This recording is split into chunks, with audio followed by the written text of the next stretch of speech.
everybody should be fired. Dean just batted his eyelashes. I mean, that would have worked on me, but... You can't work at an airport now. The EMF meter goes off when the co-pilot comes into the main cabin, and Dean says, Cristo, revealing the black eyes. So Sam and Dean go scare Amanda because they have time to do that, but not time to explain to her anything that's happening. Also, nobody called Amanda to tell her that Chuck had died. Chuck was someone who she worked with, was on at least a somewhat friendly basis with, and then survived a plane crash with. They've got a connection. They've, at the very least, survived a very traumatic event together, and nobody even called to tell her that he had died? That's so rude. Anyway, they convince her that she should bring the co-pilot to the back of the plane, and they say they just want to talk to the co-pilot, which is not true. They immediately knock him down, duct tape his mouth, and then start dousing him with holy water, which is burning him.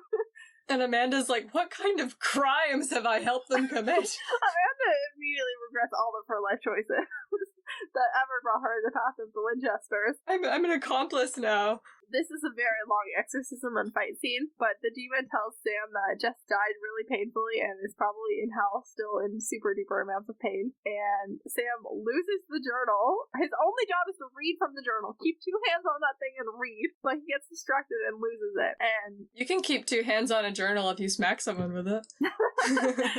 But the demon goes directly into the plane, which immediately starts to crash because his exorcism is too long and has a dumb middle step. What the hell, John? I hate it. Sam recovers the journal, and luckily the second part of the exorcism is a little bit shorter and easier because there's not a body for trying to fight them. And the plane gets struck by literal lightning, and we keep zooming back to Dean, who is absolutely terrified. I think this is supposed to be funny. I do not think it's funny. Dean is so afraid here. I would be in the same boat as Dean at this point. Any rational person was, even if they weren't afraid of flying before they got on that plane. The fact that you're on a plane and it is falling from the sky should be terrifying. Yeah. It's not funny. Amanda is also someone who we see, like flashing from Sam to Dean to Amanda. And Amanda already survived a plane crash, recently. Very horrified that this is happening again. Also, we never see holy water physically burn someone else like this. I think that they'll be able to blame the fact that this guy is all burnt up on the fact that their plane got struck by lightning, possibly. I don't know if that's how lightning works when you're on a plane. That's what we'll tell the cops. I'm choosing to believe that. That's the story that they're gonna have to tell the cops, and everyone else is gonna have questions when they land about why this guy is all burnt to hell. It's like, yeah, there's lightning. The lightning struck the plane, everybody saw it. It struck this guy in particular, too. This guy was standing in the wrong spot at the wrong time. Touching the wrong thing.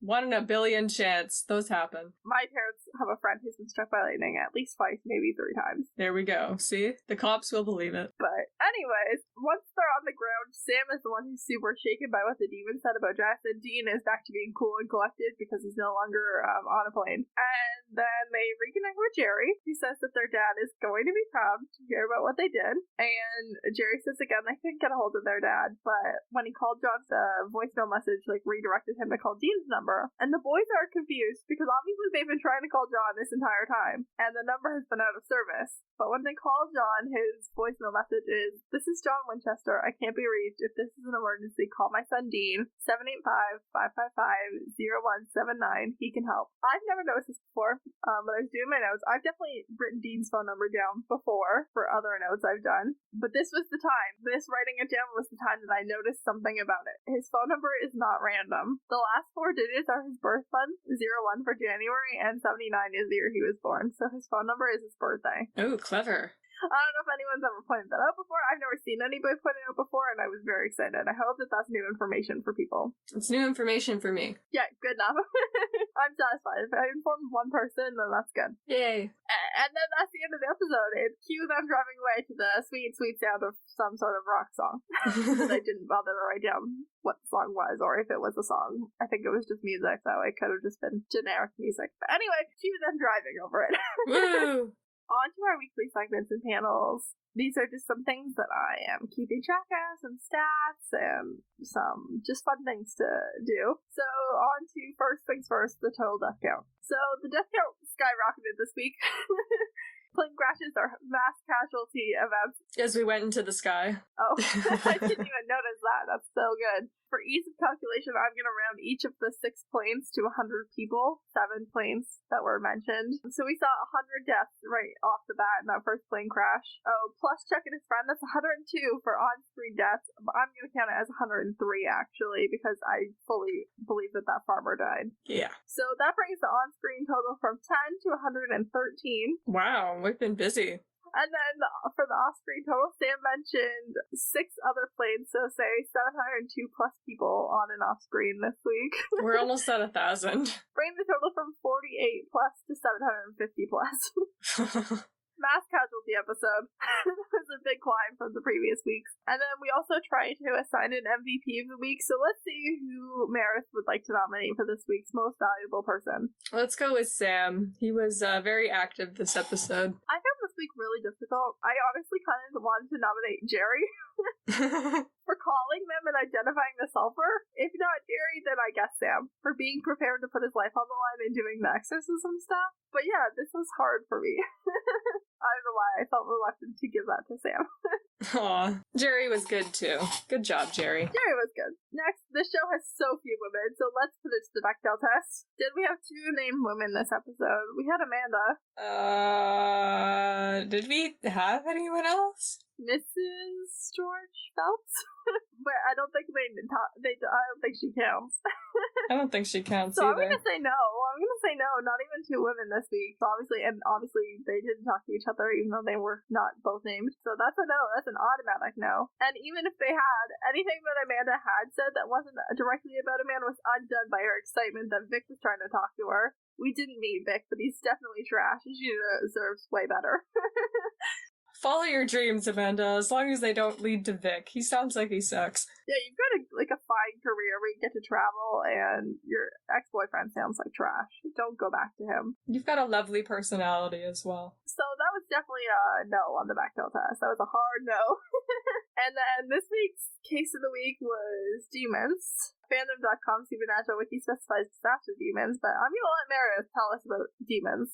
I'm just going to biblical demons, and Amazing. today I'm going to just lay the groundwork, because I could get into demons and go on for so long about, like, possession and stuff like that, but I'm just going to explain what demons are. Oh, by the way, I was editing these notes while listening to a song about a guy selling indulgences, so that gets you into the right mood. Love that. Okay, my information today comes from the King James Version of the Bible and my Sunday school classes over the years. And I'm actually an active Christian. I've grown up going to church, and I have the scriptures on my phone, which is great because they come with a search function. Amazing.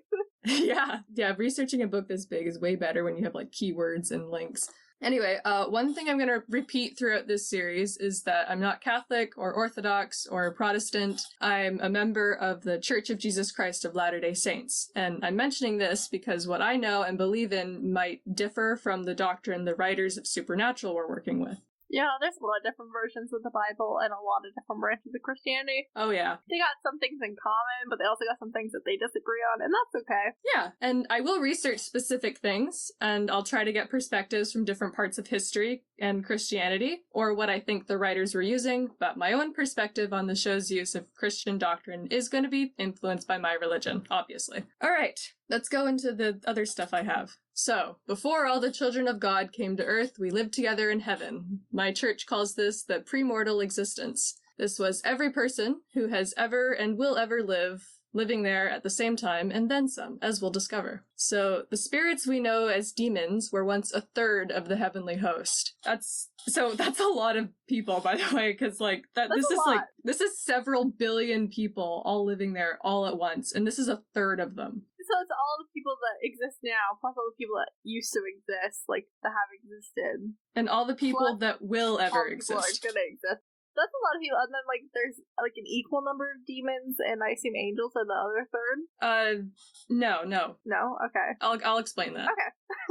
Alright, so, they were once a third. These are the guys who sided with Lucifer during his rebellion in heaven, so they were cast out with him, and they get to suffer with him for all eternity. Yay! Love them. So they work with the devil to tempt the other children of God and drive us off the straight and narrow. That's like the SparkNotes version, but it serves my purposes. Yeah. So, basically, Lucifer, or Satan, isn't the only fallen angel in his realm. I mean, I don't really think we were technically angels yet, but like humans, angels, and demons, we all started in the same place as the same kind of person. Okay. And then split up a little bit over time and circumstance. We'll get into angels later. Yeah. We can only cover demons this week. There's a lot of stuff. This is like several thousand years. All right. I was going to research where the word demon came from, but I forgot. That's okay. I'm sure there'll be demons in the near future.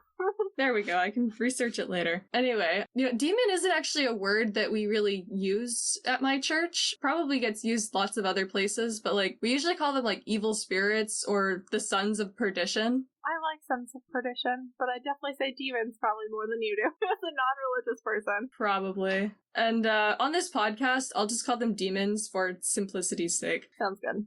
All right, so now since demons were cast out from heaven before the plan of salvation, God's plan, began, they don't have bodies, and they'll never have bodies, so they possess people on occasion. Yep, that tracks. And I won't get into demonic possession this time, because I don't feel like it.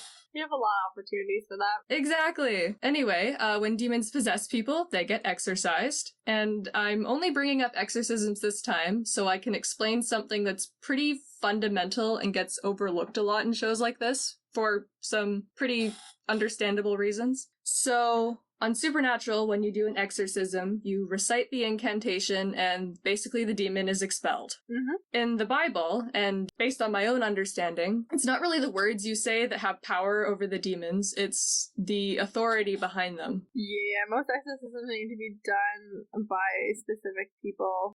Yeah, like in the church. The Winchesters aren't priests, and they're not prophets, and they don't have the priesthood. Because the priesthood is pretty important, because pretty much most of the guys in my church have the priesthood, so they could do an exorcism, probably. Anyway. And I think Catholicism, you have to be pretty high up in the church to be authorized to do an exorcism. I was going to do research on that later, but you're probably right. I know what I know from ghost hunter shows. There we go. That's more than what I do. Those monsters will lock themselves in allegedly haunted buildings overnight with the night vision cameras. Yeah, that's where most of my knowledge on that comes from. They probably know more than I do. All right, and anyway, so technically the exorcisms the Winchesters are doing shouldn't work, but they do because this is TV. And and basically the power of holding the priesthood is pretty important because that's what makes all these biblical prophets so powerful. The power they exhibited didn't actually belong to them or the objects they had, it belongs to God. I would argue by season 4, the Winchesters have a higher authority than mostly anyone who's a religious affiliate. In this particular universe. In the universe of Supernatural, I would argue that post season 4, Sam and Dean have more religious authority than even the Pope. They're hanging out with literal angels. That being said, I get that it's way more convenient for the Winchesters to perform all their own exorcisms. As ineffective... Oh yeah, they don't all have time to get someone every time. Yeah, exactly. And as ineffective as it should be to fight demons without the priesthood, it just allows us to keep them as a monster of the week that's just allergic to Latin. They only had 30 minutes to board this plane, let alone also find a priest. Exactly.